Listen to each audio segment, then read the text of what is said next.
안녕하십니까, 시트헌터입니다.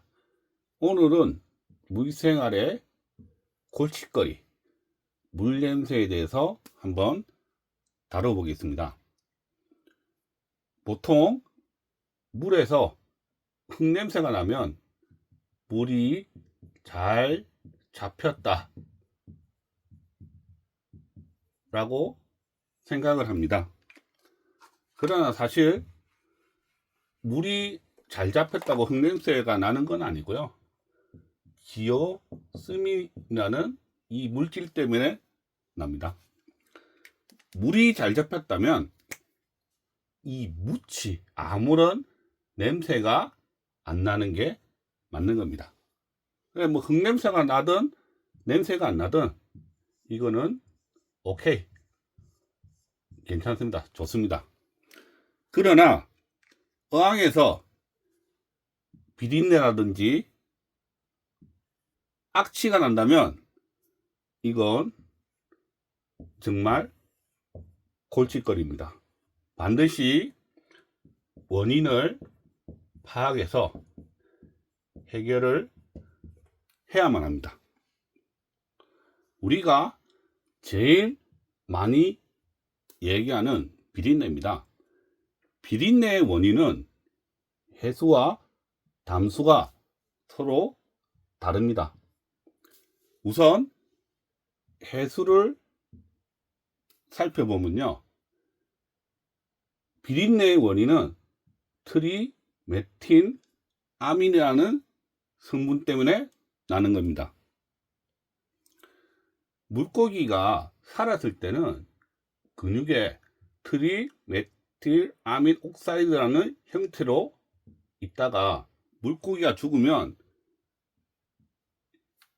미생물이나 효소에 의해서 트릴메틴아민으로 됩니다. 적은 양으로도 냄새가 나는데요, 농도가 낮을 때는 비린내가 나고 농도가 높을 때는 암모니아 냄새가 납니다. 분자식을 보면 좀 더 이해가 될 건데요, 질소 N에 CH3가 3개가 이렇게 붙어 있습니다. 그래서 트리. 근데 잘 보시면 CH3하고 가장 비슷하게 보면 CH4, 이게 메탄입니다. 그리고 NH3가 암모니아니까 NH3. 조금만 변화시키면 뭐 이런 비린내라든지 암모니아라든지 이런 냄새가 날 수도 있는 겁니다. 우리가 생선회를 드실 때 이 비린내가 나면 먹기가 힘들겠죠. TMA, 트리메틸아민은 알칼리이기 때문에 보통 우리가 생선회 먹을 때 뭐 레몬이라든지 식초 이런 걸 사용을 하는데요, 그러면 산성과 알칼리가 만나니까 중성이 됩니다. 그래서 중화를 시킬 수 있는 겁니다. 담수에서 비린내가 나는 이유는 이름도 어렵죠. 피페리딘이란 이 성분 때문에 납니다. 그리고 아세트알데히드, 우리가 술 많이 먹었을 때 뭐 아세트알데히드 뭐 이런 거 많이 들어보셨을 겁니다. 그래서 하여튼 담수에서 나는 이유는 피페리딘과 아세트알데히드 때문에 난다고만 그냥 아시면 됩니다. 참고만 하세요. 이거 몰라도 됩니다. 자, 다음으로 그럼 어항 속에서 악취의 원인이 무엇이 있는지 한번 보겠습니다. 첫 번째,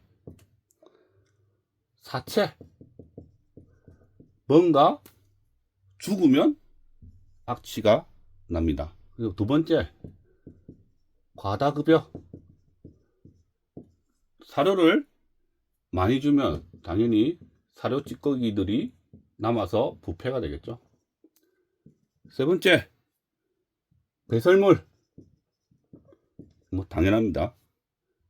네 번째, 식물, 사체. 식물이 의외로 썩으면 냄새가 많이 납니다. 그리고 더러운 여과기, 당연하죠. 이런 사료 찌꺼기라든지 배설물이라든지 다 이 여과기 쪽으로 빨려가겠죠. 6번, 바닥재, 속. 바닥재 속은 현기 사항이고,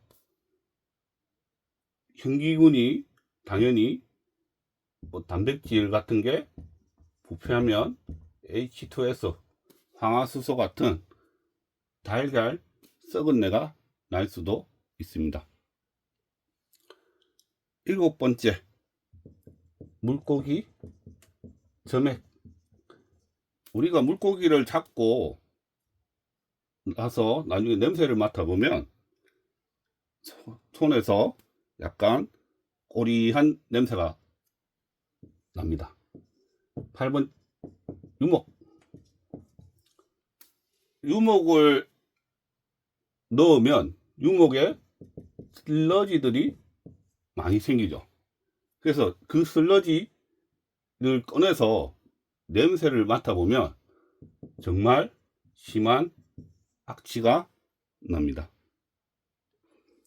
대충 어항 속에서 악취가 날 수 있는 원인들을 한 8가지 정도 살펴봤고요. 뭐 더 있을 수도 있습니다. 그러나 오늘은 여기까지. 그럼 악취가 왜 나냐? 이것을 알아보시기 전에 어떤 물질이 썩으면 어떻게 되는지에 대해서 먼저 설명을 드리겠습니다. 우리가 뭐 똥이나 사료 찌꺼기가 부패한다 이럴 때 사실 부패는 똥하고 사료 속에 들어가 있는 이 단백질이 썩는 겁니다. 산패는 지방이 상하는 걸로 보통 우리가 오래된 김에서 보통 쩐내라고 나는 게 이 산패입니다. 변패는 단백질과 지방을 제외한 뭐 그럼 탄수화물이 되겠죠. 탄수화물이 변질되는 겁니다.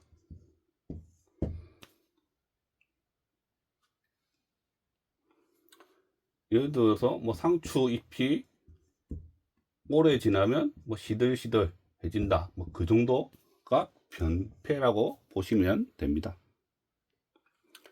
그래서 좀 구체적으로 좀 나눠서 생각하면 비린내는 일단 고기 사체 때문에 나니까 사체만 물속에서 잘 처리하면 비린내는 원래 나지 않습니다. 그리고 두 번째, 이제 악취인데요. 악취는 앞에서 보셨듯이 단백질이 부패가 돼서 나는 겁니다.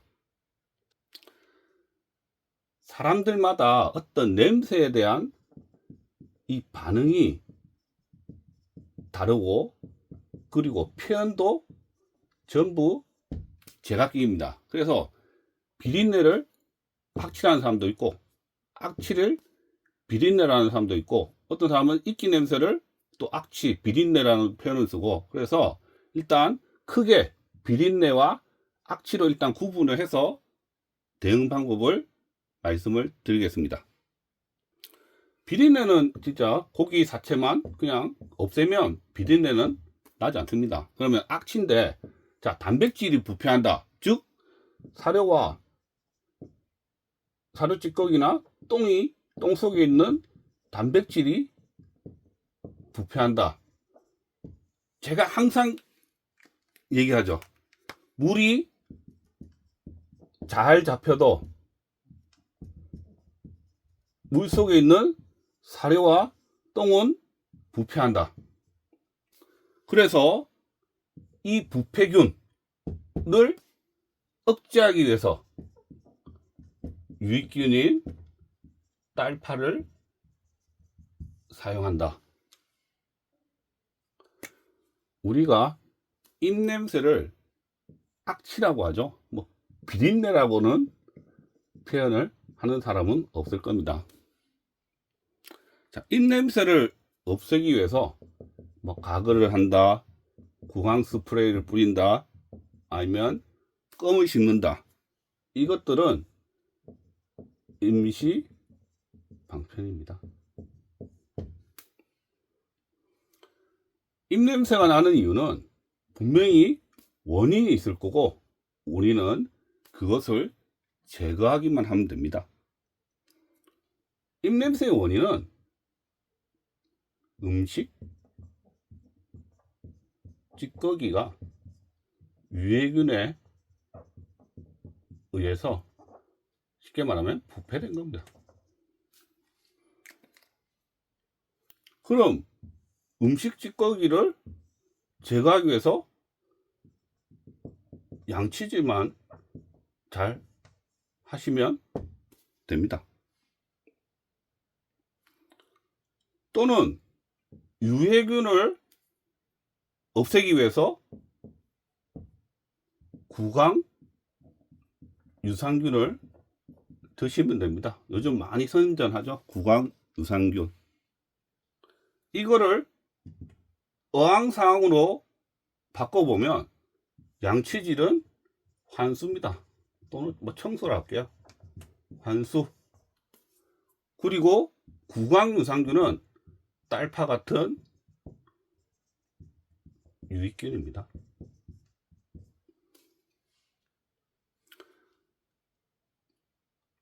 원인인 음식적 찌꺼기나 유해균 1번, 2번 중 아무거나 하나만 없애도 냄새는, 즉 악취는 나지 않습니다. 그래서 딸파를 쓰시는 분들이 딸파를 넣으면 물냄새가, 아니면 비린내가, 아니면 악취가 없어져요 하는 말이 이런 이유입니다. 하나 더 말씀드리면 바닥재입니다. 바닥재. 바닥재 속에 이런 사료찌꺼기나 똥들이 들어가면 그중 단백질이 황산염, 환원, 세균이 이 단백질을 H2S, 즉 황화수소로 바꿉니다. 그러니까 반드시 이 황산염, 환원 세균들은 절대 혐기, 즉 산소를 무지 싫어하는 놈이기 때문에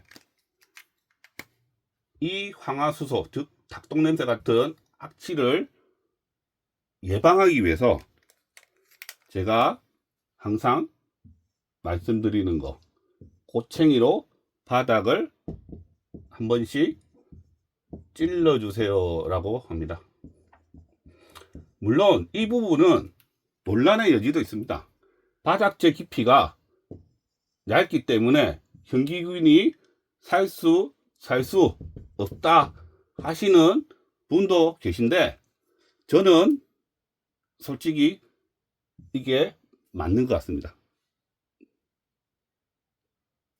바닥은 무조건 현기다. 왜? 한번 찔러 보시면요, 이렇게 가끔 공기방울, 기포가 짧게는 뽀글뽀글 한 3초에서 5초 정도 계속 나올 때가 있습니다. 그러면 이거는 분명히 메탄이나 아니면 황화수소일 건데요, 정확하게는 둘 중에 뭔지는 모르겠지만, 근데 메탄은 참고로 말씀드리면 묻힙니다. 냄새가 안 납니다. 그래서 뭔지는 모르겠지만 이렇게 바닥을 한 번씩 찔러주는 정도로 예방이 가능하다는 겁니다. 만약에 운영 중인 어항에서 비린내나 악취가 난다면 첫 번째, 죽은 물고기 사체나 식물이 없는지 있으면 빼주시면 됩니다. 그리고 사료 급여량이 적절한지 한번 체크를 해 주시고요. 세 번째, 과밀이 아닌지도 한번 체크를 해 주시기 바랍니다. 기온이 오르면 부패균도 활성화되기 때문에 비린내나 악취가 난다면 앞서 체크하시는 것도 해 주셔야 되지만 환수량을 늘리시고 주기를 좀 당겨 주시기 바랍니다. 그리고 환수를 하더라도 완벽하게 부패균의 먹이를 제거할 수 없기 때문에 유해균들은 생길 수밖에 없습니다. 그래서 그 유해균, 즉 부패균을 억제하기 위해서라도 딸파 같은 유익균 사용을 적극 권장하고 있습니다. 보통 물이 잘 잡히면 흙냄새가 나거나 냄새가 무치 안 난다. 이 말은 사실 반만 맞는 얘기입니다. 어항에 고기 한 마리가 죽어서 부패하더라도 사실 냄새는 날 수는 있습니다. 그러나 반드시 물은 깨진 것은 아닙니다. 왜냐하면 암모니아가 검출이 안 될 수도 있는 겁니다. 그래서 정리하겠습니다. 만약에 어항에서 악취 또는 비린내가 난다면 사료 급여를 좀 줄여주시고 환수를 양을 늘리고 주기는 좀 당겨 주시고 그리고 딸파 같은 유익균을 사용하시면 이 비린내나 악취를 없애는 데는 많은 도움이 되실 겁니다. 오늘은 여기까지 하겠습니다. 그럼 즐거운 물생활 되세요. 감사합니다.